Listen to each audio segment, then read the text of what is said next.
They told me not to open it. They warned me about the mirror, about the chair, about the silence that comes after midnight. But I didn't listen. Now it's your turn to see what I saw.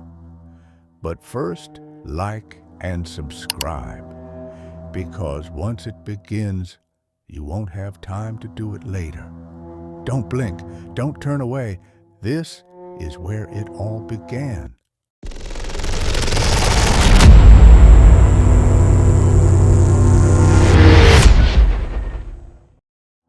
I don't scare easily. I grew up in a rough part of Morocco, spent most of my adult life working night shifts in emergency services. I've seen things, but nothing, not a single thing ever left a mark on me like what happened last December. It started with a blackout. I live alone, just outside of Marrakesh, Morocco, in a two-story house I inherited from my grandfather after he passed. It's an old place, probably built in the late 60s, with outdated insulation, creaky stairs, and a cold basement I rarely go into. I use it for storage, and honestly, I always hated being down there. The power went out during a snowstorm, one of those heavy, bitterly cold nights. Around 10:40 p.m., the lights flickered once, then completely died. No phone signal, no Wi-Fi, nothing. So I grabbed my flashlight, put on a hoodie, and headed down to the basement to check the breaker box. That's when I noticed something. A draft, cold air, coming from somewhere near the far wall. That part of the basement never had any windows, and the air was definitely moving, like a breeze coming through the wall itself. I moved a few boxes and felt around. The wall was wrong. The bricks were newer. The cement was smoother than the rest of the basement. It looked like someone had sealed it off recently. I stood there for a moment, flashlight beam shaking slightly in my hand, just staring at it. Something in my gut told me not to touch it, but I did. The next morning, after the storm had passed and the power came back, I kept thinking about that wall. I even dreamed about it. In the dream, I was back in the basement, standing in front of it again. Only this time, I could hear a faint scratching sound coming from the other side, like nails dragging on concrete. I woke up sweating, my heart pounding. I tried to brush it off as stress, but by noon, I was down there again. This time with a hammer and chisel. It didn't take much. The bricks were cheap and only about 2 layers deep, like they were meant to hide something but not keep it buried. When I finally broke through, dust and cold air rushed out. It smelled old, like mildew, rust, and something else I couldn't place, like dried blood. Behind the wall, there was a narrow corridor. Wooden beams lined the sides. The floor was dirt, uneven, and cracked. I should have stopped. I know that now. But something about it felt like it was meant to be found. I followed the hallway, crouching slightly. Maybe 10 or 12 feet in, there was a door. An actual full wooden door. No handle, just a rusted latch. I stood there for a long time, flashlight dancing on the surface of the wood, trying to decide what to do. I unlatched it. It opened with a creak I'll never forget. The smell hit me first, stronger now, more metallic, more wrong. Inside, the room was small, maybe 10 by 10 feet. Dusty, empty, except for one thing. A chair. A single, old leather chair, bolted to the middle of the floor. It was cracked, weathered, and stained. Behind it was a shattered mirror, and beside it, a stack of papers. Notes, taped to the wall. They weren't printed. They were handwritten. Some were torn. Others had smudged ink. But they all said something strange. Do not look into the mirror. He watches when you sleep. Cover the chair. Always. I turned and left. I didn't take anything. Didn't touch anything else. But that night, I heard footsteps above me. And I live alone. I didn't sleep well that night. I kept waking up every hour, sometimes in a cold sweat, sometimes just feeling watched. But around 4 a.m., I had a dream I still can't explain. In the dream, I was back in that hidden room. The chair was in the center, and the mirror, it wasn't broken anymore. It was whole, polished, reflecting the room behind me perfectly. But when I looked into it, I didn't see just me. There was someone behind me. A man. Or at least, something shaped like one. He was standing in the far corner of the room, completely still. His head tilted like he was studying me. He had no face, just skin where eyes and a mouth should have been. I turned around in the dream, but no one was actually there. When I looked back at the mirror, he was closer, still frozen, still watching. I woke up gasping for air. My room was cold, even though the heat was on. And the worst part? I had a nosebleed. That hasn't happened to me since I was a kid. For a while, I tried to ignore it. I didn't go back down to the basement. I figured maybe the stress, the isolation, the bad weather, it was all just getting to me. But then the noises started. At first it was faint, like a knock or a shuffle, always late at night, always from below. I convinced myself it was pipes, or maybe rat. But then I started hearing it clearly. Footsteps. Heavy, deliberate, human footsteps. They would start near the wall I broke through, then stop right under where my bedroom was. One night, I decided to record the sounds.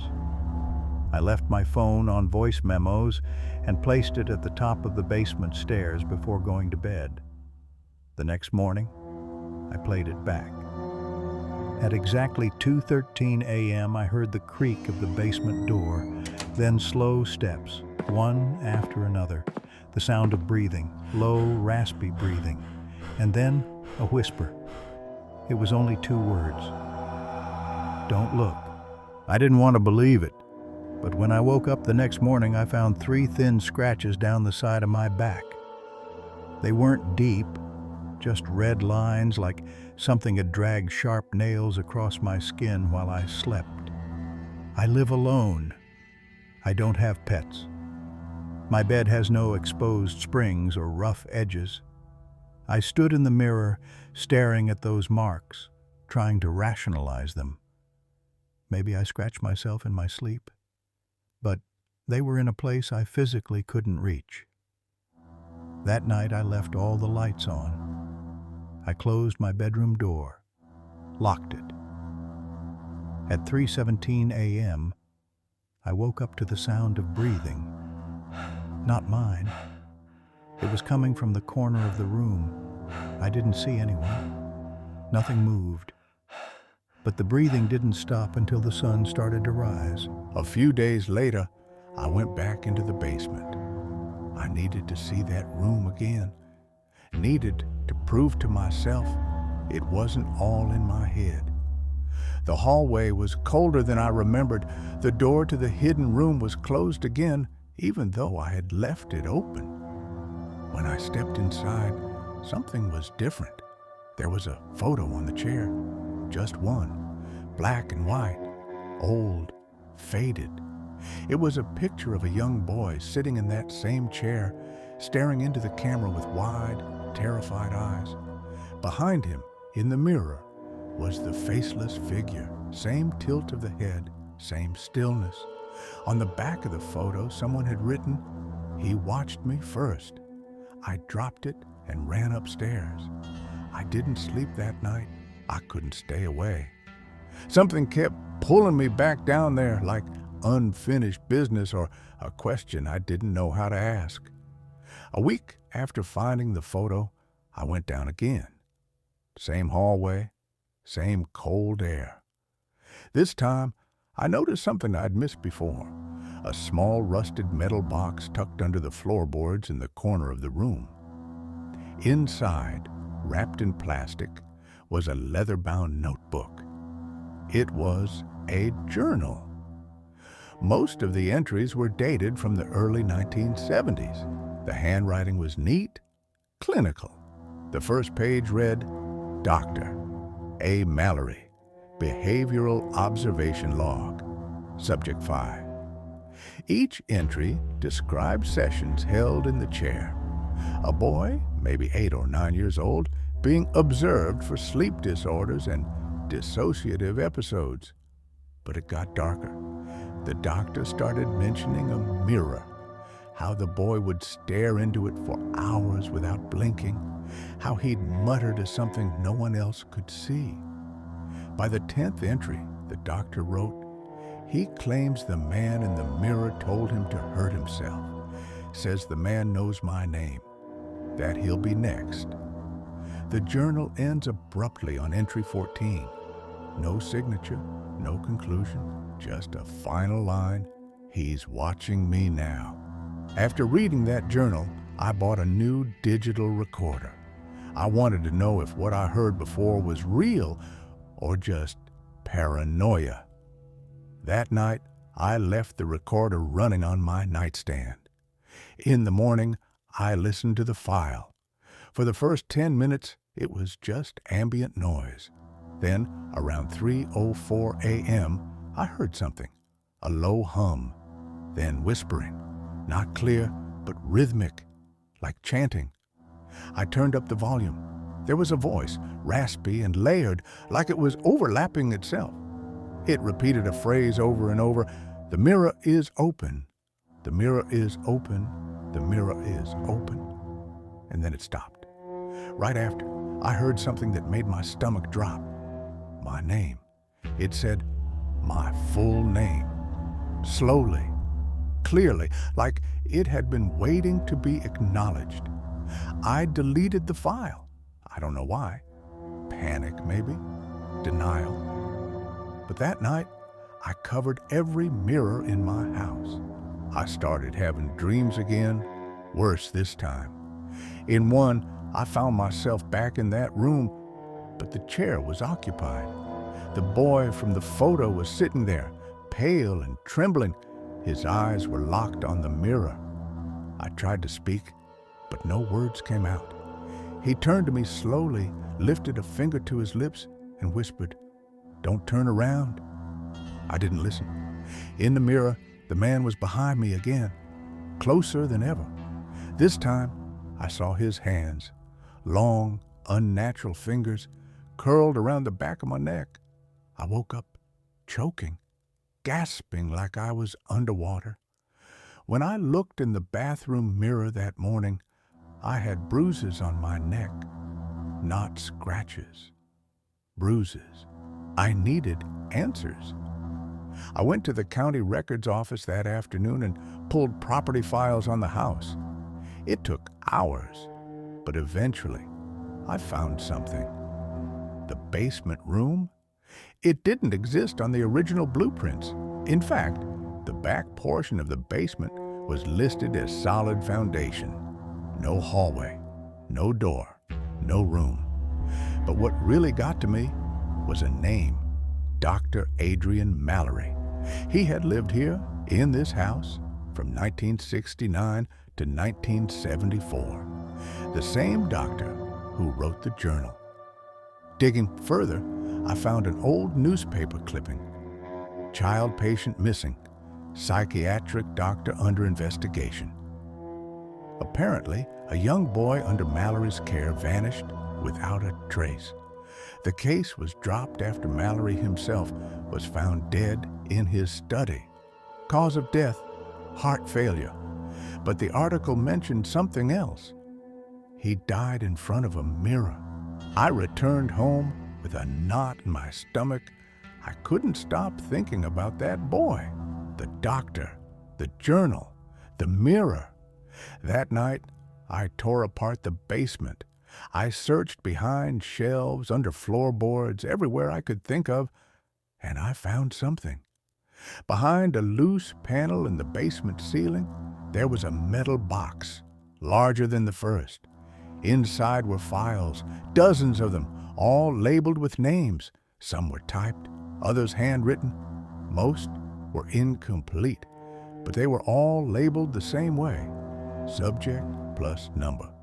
Subject 1 through subject 8. Each file had details: age, diagnosis, session notes. All of them mentioned the mirror. The same phrases kept appearing: talks to something unseen, refuses to leave chair, believes he is being watched from the glass. But what made my skin crawl was subject 8's final entry. No date, no doctor name, just one sentence: he's not in the mirror anymore. After reading the files, I couldn't deny it anymore. This wasn't just a haunting. It wasn't about an old doctor or a secret room. Whatever this was, it was personal now. The dreams became nightly and more violent. In one, I saw myself in third person, sitting in that chair, staring into the mirror. My reflection moved, but I didn't. It whispered things I didn't understand, and then it smiled, a smile I've never made in my life. The next morning, I found muddy footprints in the hallway leading out of the basement. Only one set, barefoot, human. They stopped right at my bedroom door. I live alone. Worse, I started losing time. I'd find myself standing in the kitchen, not knowing how I got there. The TV would be on, tuned to static.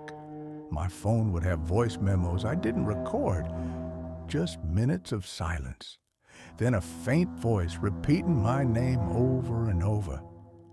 I checked my camera roll one night. There were 6 photos I don't remember taking. All of them were of me, sleeping. The next morning, I reached out to a local Islamic center. I didn't know who else to turn to. I spoke to a sheikh, explained just enough of what was going on, and asked if he could come recite ruqya over the house. He agreed. When he arrived, I led him to the basement, but the moment we got near the hallway, he stopped. He didn't say a word at first. He just stared, frozen, at the darkness ahead. His hands began to tremble. "I can't go down there," he said, barely above a whisper. I asked him why. He looked me straight in the eyes and said, "Because whatever's down there, it's already followed you upstairs." Still, he walked through the house, reciting Quranic verses. Before he left, he pressed a small pocket Quran into my hand. He leaned closer and whispered, "Avoid mirrors when you're alone. And no matter what you hear, never speak back to it." It started happening during the day. No more footsteps. Now it was scratching, slow, deep, deliberate, like claws dragging across the inside of the walls. At first, it was just in the basement, then the hallway, then my bedroom. One afternoon, I stood completely still, ear pressed against the wall, and I heard breathing. Not animal, not mechanical, human, slow, controlled. Then I heard it whisper, "You're the one who opened the way." That night, I pulled the mirror off my bathroom wall and smashed it in the backyard. But the next morning, it was back. Same mirror, same place. No cracks, I have no explanation for it. Out of desperation, I called a local team that specialized in spiritual disturbances. They brought cameras, devices, readings. They barely lasted 15 minutes. One of them vomited. The other broke down crying as soon as he stepped into the hallway. They left without saying a single word. Later that night, I found a note pushed under my door. It only said, "Burn the chair." I didn't burn the chair. I was going to. I really was. But something about touching it, something about even being near it, felt wrong. That night ended up being the worst one yet. I woke up at exactly 3:33 a.m. The room was cold. All the lights were off, and I couldn't move. Sleep paralysis, eyes wide open, body completely frozen. Then I saw something standing in the doorway. At first, just a shadow. Then slowly, it took shape. Long fingers, a face with no features. Its head tilted slightly. It walked toward me slowly, deliberately. Then it crouched beside my bed. Its face hovered inches from mine. I could feel its breath, cold and steady. It didn't speak, it just smiled. When it finally vanished, I laid there, heart pounding. I didn't sleep again after that. I don't think I've truly slept since. The next day, I told myself I had to end this. I went to a hardware store, bought a sledgehammer, lighter fluid, matches. Didn't tell anyone. Who would believe me? That night, I waited until past midnight, went down, opened the hallway, and stepped into the room one last time. It felt different. The air was heavier, still, like the whole room was holding its breath. The chair was there. The mirror, still whole, even though I'd shattered it days ago. I poured the lighter fluid everywhere, on the floor, the walls, the chair. I hesitated. Then I lit the match. The fire took quickly, but it didn't act normal. The flames were blue, cold. They didn't touch the chair. They circled it. I stood there watching as the room filled with smoke. And in the mirror, I saw myself, burning, screaming, but I wasn't on fire. My reflection was. I ran up the stairs, out of the house. I walked for blocks in the cold before I stopped. When I came back the next morning, there was no sign of fire, no smoke, nothing. But the chair, it was gone. That was it for me. I packed a small bag, grabbed what I could, and left. Didn't care where I went. I booked a cheap motel room on the edge of town and stayed there for 3 days. The first night was quiet. The second, not so much. At 2:42 a.m., the bathroom mirror cracked. No sound, just a single, straight split right down the center. On the third night, someone knocked on my door. 3 knocks. I didn't answer. When I finally looked through the peephole, there was no one there. But under the door, someone had slid a piece of paper, a photo. It was me, standing in the motel parking lot, smiling. But it wasn't my smile. I left before the sun came up. I don't know where I'm going next, but I know now, this thing doesn't need the room or the mirror. It just needs a way in, and I gave it one. It's been 6 months. I've moved 4 times, different towns, different states, but it's still with me. Sometimes it's in the mirrors, sometimes in dreams. Sometimes I see someone watching me from across the street, a figure too still, too quiet. I've tried ruqyah, I've tried medication, I've even tried convincing myself it was all in my head. But I know the truth. I opened something, I let it out. And now I don't think it's after me anymore. I think it's looking for the next door. If you're hearing this, If you ever find yourself in an old house with a sealed wall and cold air leaking through, don't open it. Don't try to understand it. Just leave, because once it sees you, it never stops. If you made it this far, you're not alone anymore. Like and subscribe, and let the ending stay in the story, not in your reality.